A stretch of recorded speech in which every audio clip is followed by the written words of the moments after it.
pelo olhar dele. Belarmino, quando chegou, aí ele estava olhando na sua tela de 6D, né? Já a vida de Belarmino. E aí Belarmino chegou: é o senhor que é o chefe aqui? Pode sentar, Belarmino. Ele já ficou, como é que sabe o nome? Sentou, e quando os olhos do administrador pousaram nos olhos dele, ele ficou perturbado. Não queria nem olhar para o homem, baixou os olhos e falou: eu quero ir para a terra. Como é que é? Eu quero ir para a terra. Mas você não está em condições de ir para a terra. Aí Belarmino pensou: essa é a última instância, se eu brigar com ele, esse é o STF, se eu brigar, não tem mais para onde recorrer, a não ser o Tribunal Interplanetário de Júpiter. Não dá, e agora? E aí ele fala assim: me deixa para a terra. Começa a mudar. Igual o filho, né? Quando fala: eu quero. Não dá, não vai. Aí pai, deixa eu ir. Aí mudou o tom. Aí você começa a ficar um pouco perturbado, né? Aquele negócio, a criança que começa a mudar a tática. Também não deixa de ser a tática de guerra, né? Deixa eu ir. Bom, e aí o administrador fala assim: bom, vamos então colocar uma condição. Você quer ir? Quer. Se você voltar perturbado da terra, não volta para o hospital, não. Vai para o isolamento.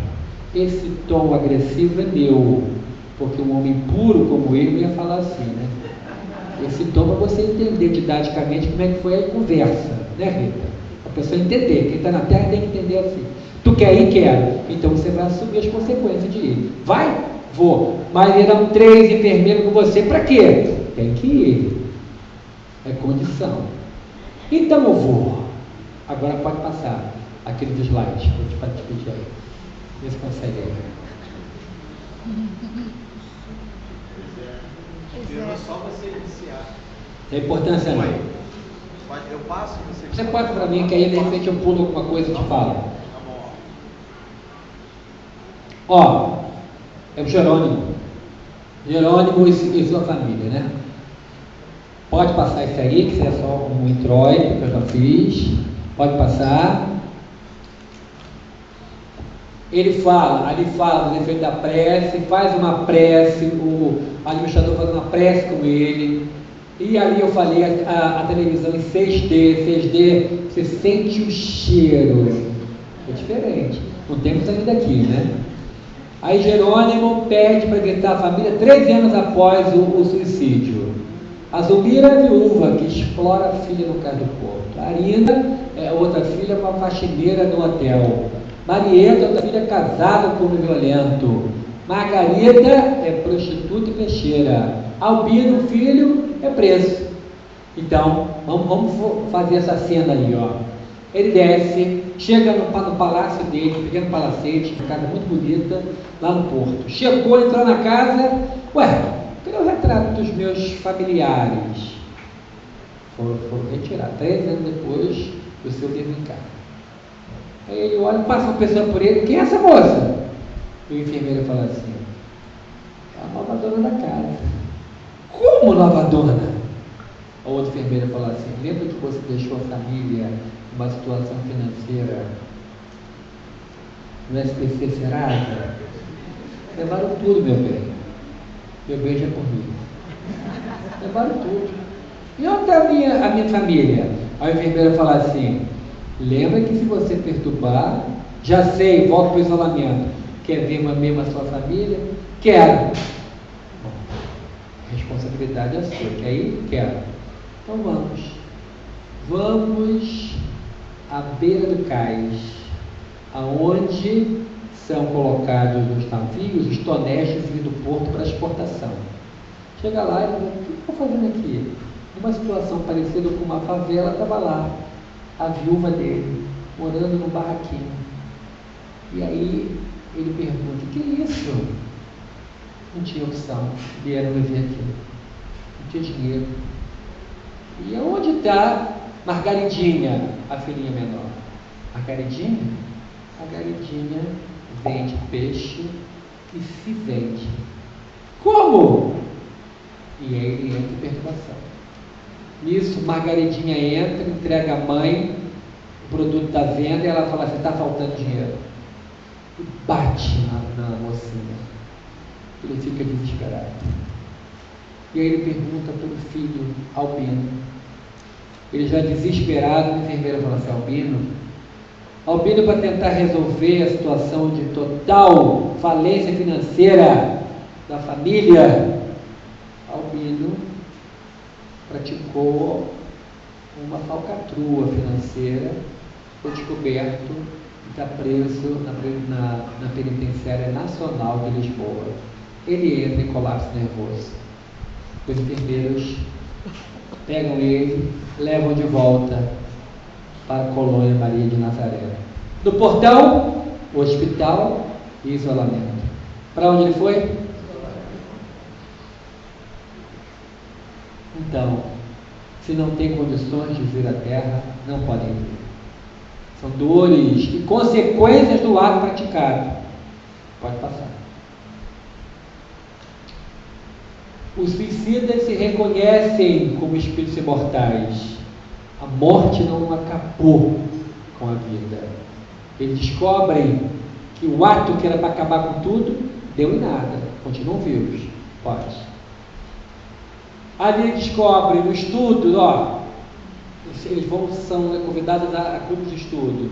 A tríplice natureza do ser humano, a reencarnação e evolução eterna, a dificuldade para o suicida reencarnar e as consequências na vida, repetição do programa da vida anterior, experimentar nova tentação ao suicídio para se fortalecer, agravantes, atenuantes e exclusão de culpabilidade. Esse último item já é o direito penal, que tem lá no Código Penal da Vida Futura, no livro Céu e Inferno de Allan Kardec. Outro também que ninguém quer ler. Tem que ler a obra de Allan Kardec. A Dona Ivone falou, Kardec é para ser lido. Então, vamos ler. Céu e Inferno e Obras Póstumas. Já tem 2 que foram citados aqui. Então, eles passam por tudo isso. Como é que volta o espírito suicida? É limitado. As limitações físicas explicam o passado. Dão prova de que no passado a morte foi pelo suicídio. E aí vem com limites graves para não praticar o ato e até no processo de recuperação do próprio perispírito. Pode passar. O reconhecimento é uma etapa do tratamento e recuperação dos suicidas que consiste em reconhecer indubitavelmente que são espíritos imortais. Tratamento magnético com fluidoterapia de limpeza cadavérica e vícios. Eles têm o tratamento pelos passes, assim como aqui na Terra, que é muito útil, que ajuda tanta gente.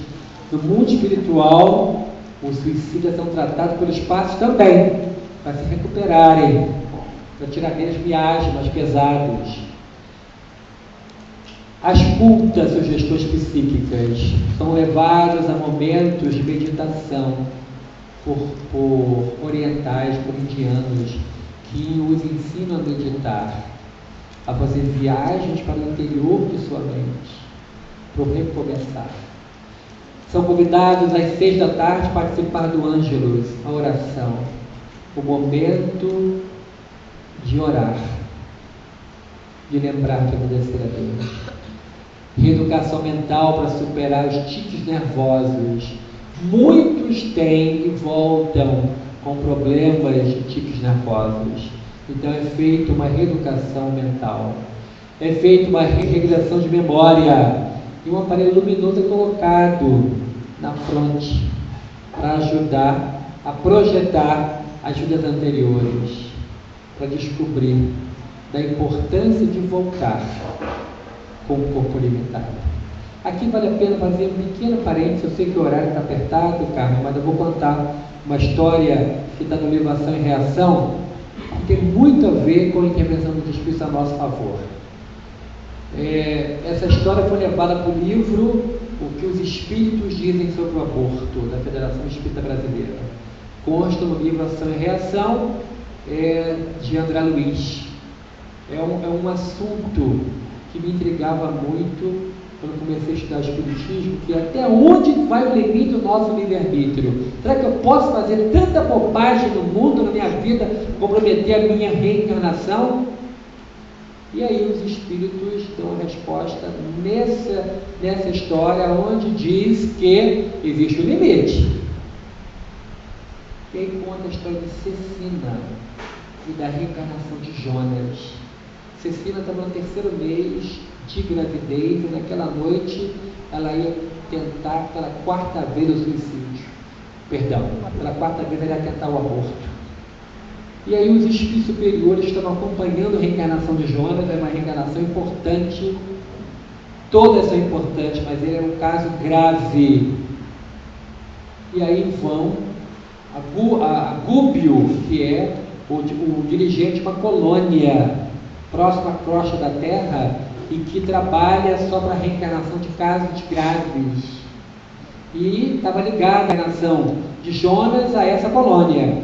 E os espíritos estão acompanhando Cecina, vão até Gúbio e falam assim: ó, a reencarnação de Jonas está perigosa. Essa noite Cecina vai tentar mais uma vez o aborto. Ligou para uma clínica, marcou. E aí ele fala assim: mas ela não pode fazer isso. Jonas tem que reencarnar. Jonas tem que ficar na Terra no mínimo até 7 anos de idade. E daí se explicam muitas vezes as mortes prematuras, para completar um período anterior. E aí ele fala assim: faz ela dormir, adormece ela. Depois do almoço tem um soninho da beleza. Dá um sonão nela. Aquele sono profundo. Tira ela do corpo e traz ela aqui. E para eles é mole. Aí você acabou de mostrar: ai, que sono. Um sono gostoso. Eu vou deitar só um pouquinho, hein, gente? Dá licença. Cecina deitou. Os espíritos técnicos no passe chegaram lá. Passe bacana nela. Ela ficou liberta do corpo, tiraram ela. Levaram na frente de Gúbio. E aí, Cecina? Esse tom é meu. Gúbio é muito superior. Viu, Vitor? É que às vezes o leão quer sair para fora. Então, de vez em quando, a gente quer médium, né? O leão quer sair. Então, vou deixar o leão sair um pouquinho. E aí, Cecina, como é que vai? Mais ou menos, não estou afim dessa reencarnação, não. Estou afim de receber esse espírito, não. Como não? Combinamos, esqueceu? Combinamos? Esqueci, não sei o que é, não. Espera um pouquinho. Colocou a mão aqui no chakra frontal dela. E na mesma hora: Cecina, aperta aí F1, aperta, filhinho. Ela apertou F1. Ele acessou a mente dela, os arquivos mentais. Vamos ver quem é Jonas na sua vida? Aí começou a passar o fim da vida dela. O que ela fez de ruindade para Jonas? Por que ela tinha que receber Jonas como filho? E ela: epa! E agora, Cecina, entendeu? Entendeu ou não entendeu? Entendi, seu Gúbio. Agora volta para a Terra. Aborto não, tá, minha filha? Aí é uma intervenção espiritual superior contra o livre-arbítrio. Ia fazer ruindade, ia matar você. E aí ela volta. Chegou, acorda, assustada, fala para a moça que vivia com ela: ai, tive um pesadelo horrível.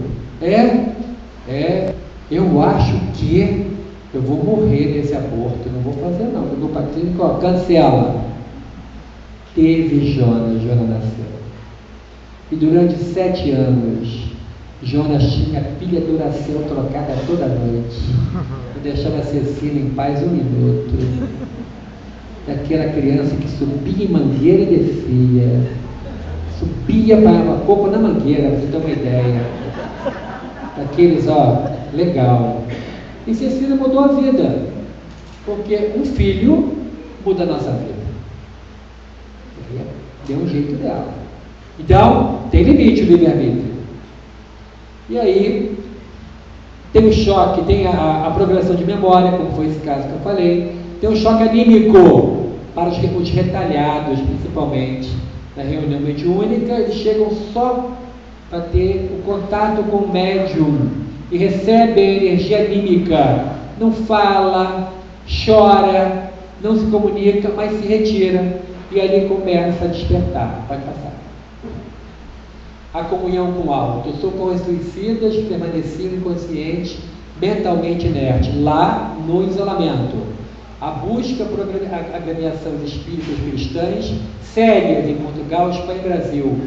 Entretanto, só encontro no interior do Brasil, em Minas Gerais. Iam fazer uma reunião mediúnica para socorrer suicidas.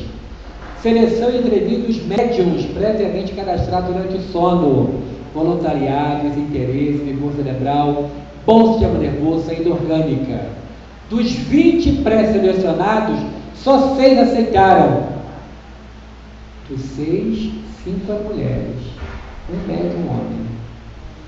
5 médiums mulheres aceitaram o transe mediúnico para dar passagem, para dar comunicação, mediunizar espíritos suicidas. Receber auxílio energético em seus perispíritos com preparação. Porque inconscientemente, quando o espírito é tudo combinado, e minha voz é combinada não cai. Antes da reunião mediúnica, a pauta é apresentada aos médiuns. E pela afinidade fluídica, fulano vai falar por você, fulano vai falar por você. O dirigente, viu Marisa? O dirigente da reunião mediúnica espiritual, ele fala com os médiuns. Olha, hoje vai ser esse comunicante, tudo bem, tudo bem. Aí começa a ligar mentalmente os espíritos comunicantes ao médium. Na dia da reunião mediúnica, o médium fica estranho, porque o médium psicofônico sente tudo o que o espírito comunicante sente. E fica 48, 36, 24 horas ou 12 horas de antecedência para poder ligar. Até 72 horas liga para poder ter a comunicação. Então o médico começa a sentir-se diferente. É normal. E muitos fogem do compromisso mediúnico. E aquilo lá está me fazendo mal. Faz mal é não usar a ferramenta que Deus deu. Porque mediunidade não é castigo nem é privilégio, é ferramenta de trabalho para você crescer no mundo.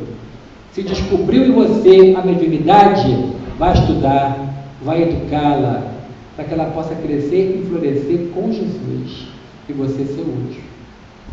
E ali acontece a reunião mediúnica de socorro. Vamos ver. O presidente da reunião, ou seja, hoje em dia o nome é dirigente, é responsável pela reunião e leitura edificante. Faz uma leitura. Jorrar uma cascata de luz vindo em direção dos 12 diretores do templo, ou seja, espíritos superiores protegendo aquela reunião.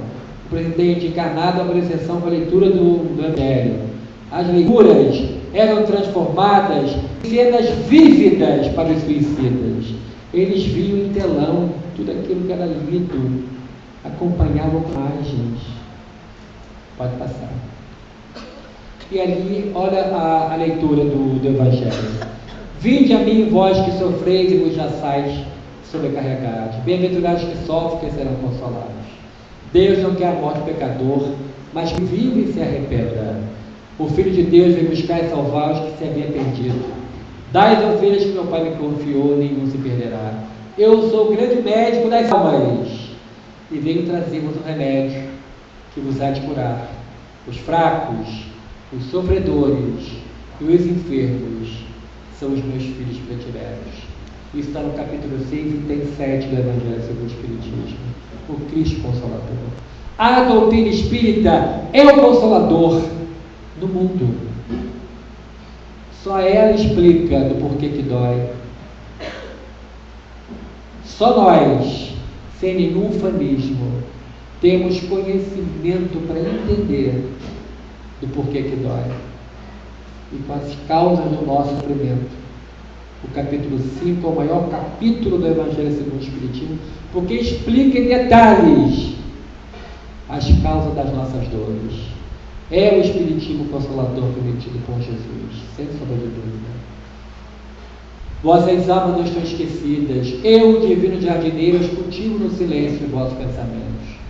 Deus consola os humildes, dá força aos aflitos que a pedem. Seu poder cobre a terra e por toda parte, junte cada lágrima, colocou ele um bálsamo que consola.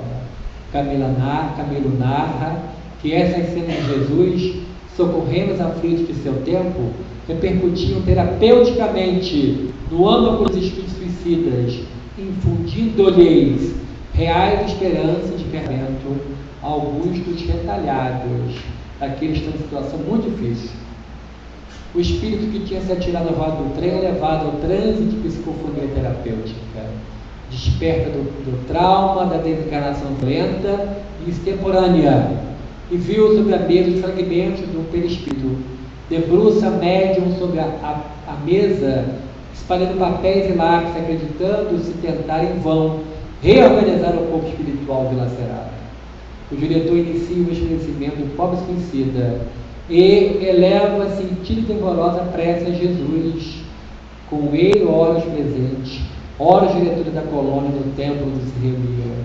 A prece ilibada e santa transforma-se em corrente de luz, atingindo o alvo, retorna fecundada pela energia amorosa de Jesus, envolvendo o médium e operando a divina intervenção no enfermo, aliviando as suas dores, reorganizando seu perispírito e finalmente acabando a visão horrorosa do próprio corpo em frangalho. Vou fazer um pequeno parênteses para dizer o seguinte: a reunião de intercâmbio espiritual, a reunião mediúnica, é algo gêneros, só doutrina espírita tem. Outras reuniões, outras religiões têm reuniões de expulsão de demônios. Nós conversamos com os espíritos, convidamos eles ao perdão, à reconciliação, ao auto-perdão. E no caso específico dos espíritos sofredores, quem vai atender tem que ter uma vigilância mental muito grande. Porque o espírito desencarnado lê pensamento.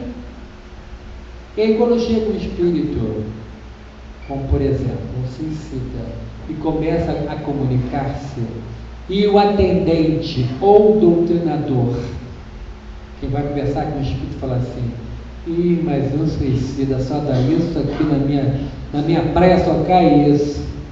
Um desses infelizes. Aí o espírito fala assim: não quer me atender, manda outro.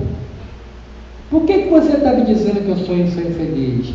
Porque o pensamento, ele ouve, e o sentimento, ele capta. Então você fala assim: chega em paz, meu irmão. Aquele irmão não ficou legal. Ele fala: por que você me chama de irmão? Eu não sou seu irmão. Se você fala do fundo da sua alma: meu irmão, que Deus te abençoe. Ele falou assim: ah, eu senti. Você falou o sentimento. Então, muito cuidado para quem é doutrinador. Então, uma dica: poderia vir falar sobre reunião mediúnica se vocês quiserem. Estou oferecido, né, Rita? Estou oferecido. Mas eu acho uma boa, porque Divaldo Franco, que diz que o Brasil é o maior país espírita do mundo, que tem o maior número de reuniões mediúnicas do mundo, onde a qualidade das reuniões mediúnicas é a pior do mundo. Porque ninguém quer ler, ninguém quer estudar espiritismo, adora o fenômeno, mas não se prepara para ir conversar com os espíritos. Tem que ter conhecimento de causa, tem que ter evangelho, tem que conhecer de Jesus, senão não dá certo não. Senão o espírito fala alguma coisa, como aconteceu há muitos anos atrás, numa reunião mediúnica que eu ia, que o espírito veio por mim, que estava nervoso, e o atendente ou o doutrinador falou assim: fica calmo, meu irmão, fica calmo. Aí ele falou assim: você falando de mim de calmo? Eu estava na sua casa hoje de manhã, na hora do brigo por causa do bico do pão, vou por causa do bico do pão. O espírito já estava ligado a ele e viu a fofocalhada dentro de casa. Você pensa que não tem ninguém assistindo? Tem, de camarote. Paulo de Tarso fala que estamos cercados por uma nuvem de testemunhas, e o espírito estava lá, porque você iria dele e já estava conhecendo você. E ele viu, na hora que teve uma brigalhada, cada bico do pão. Mas era um atendente com tarimba, com cintura, e falou assim: mas você está vendo a luta que eu estou para poder mudar? Saiu com ele. E o Espírito falou, mais ou menos, não era advogado era o médico. Mas ele falou assim, mais ou menos. Nós temos que aprender isso também. O Espírito lê pensamento e vai te deixar com uma saia curta ou um short curto. Se você não souber levar amor para o trabalho, pode passar. Vamos lá. Quando o suicida se acalma, é feita a regressão de memória e ele revê toda a sua vida, inclusive o ato de suicídio, para que convença que é vida imortal, sobrevivente à morte. Ó Deus do céu, que ofício religioso ultrapassará em glórias essa reunião singela, desprovida de repercussões sociais, mas onde a atribulada alma de um suicida, desesperada pelo acervo dos sofrimentos, daí consequentes inclemências dos remorsos, convertendo os alvores,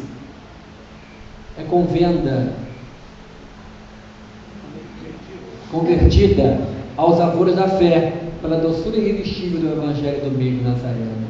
Que cerimônia, que ritual, quais festividades e pompas existentes sobre a terra poderão ombrear-se com a magnificência do santuário secreto de um núcleo de estudos e labores espirituais?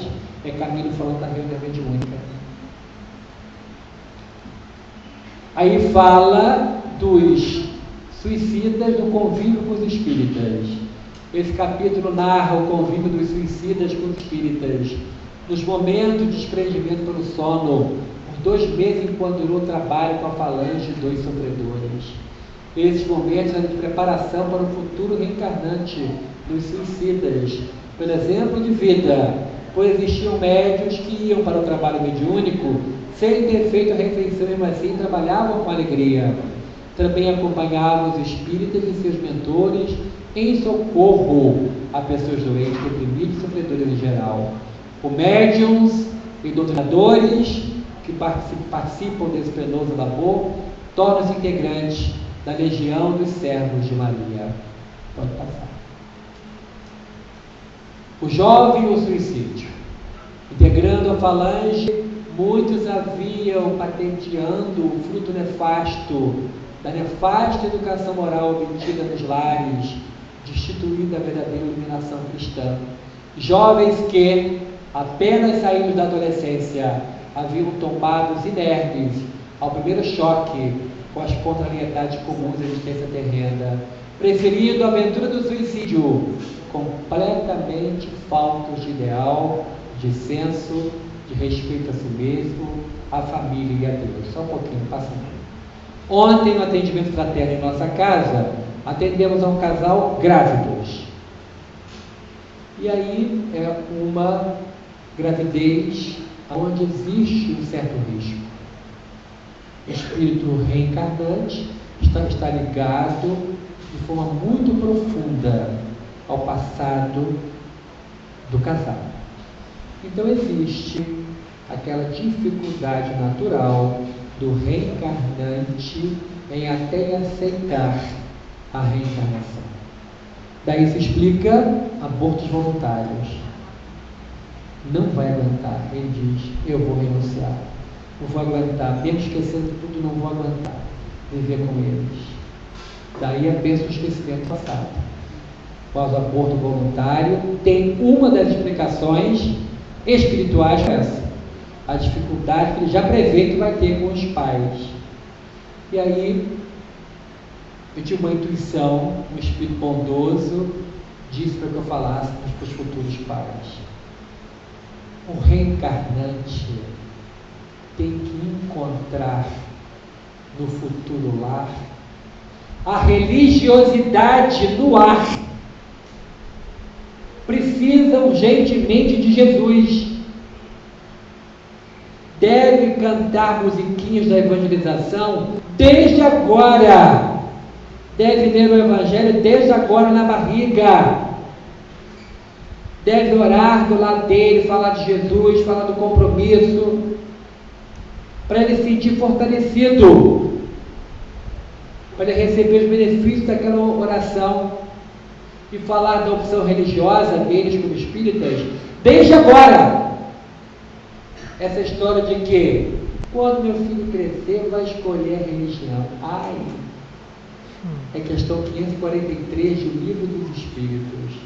É missão a materna paternidade? Allan Kardec pergunta aos espíritos, e os espíritos respondem a Kardec: é missão. A missão dos pais é encaminhar os filhos para Deus. Essa é a única missão. Não é dar iPhone, A7, A11, cara não sei o que, M não sei o que. Não! É encaminhar os filhos para Deus. É trazer as crianças na evangelização. É trazer na mocidade. Hoje não quero ir. Vai. Condução coercitiva. Vai. Vai porque é bom. Eu sei que é bom. Você não sabe ainda nada. Eu sei de muita coisa. Pré-adolescente, então, adora dar umazinha dessa, né? Eu leio internet, eu tenho Instagram, eu sei de muita coisa, acompanho no Face. Mas Jesus disse tudo, cadê? Quantas vezes Jesus apareceu no seu Instagram? Nenhuma. E no Face? Nenhuma. Então é na casa espírita. Vamos embora. Amarra e traz. Aqui dentro solta. Ele vai começar a entender. Vai brigar, não tem importância não. Vai ficar de mal, não tem importância não. Na hora que precisar de uma ajudinha, ele volta a falar. Mas traz. Tadinho, deixa eu dormir aí, deixa ele aí. Não deixa não. Casava por cento, a criança fica dormindo, o pré-adolescente, o adolescente fica dormindo, o obsessor vai levar na cabeça. Fala uma porção de bobagens. Então, acorde e traz. É muito cedo, covardia. Não. Covardia é deixar sem Jesus. O mundo precisa urgentemente de Jesus. E cabe aos pais, está no Livro dos Espíritos, encaminhar os filhos para Deus. O antídoto contra a ideia suicida, a convicção inabalável da imortalidade da alma e o conhecimento das leis morais. Nós, como já falei, temos a certeza de que a morte não existe. Temos a certeza de que o suicida vai ter um futuro espiritual dificílimo, inenarrável. Camilo fala, por mais que eu escrevesse, eu não ia conseguir narrar a dor que nós sentimos aqui. Não consegue. Então agora, vamos fazer um pequeno intervalo. Tem aqui o lanche, vou ficar sentadinho ali. Quem quiser e puder ajudar no livro, eu vou estar ali para dar um autógrafo, te dar um abraço. E em seguida, Carmen Silveira, ao vivo em cores para vocês. Muito obrigado.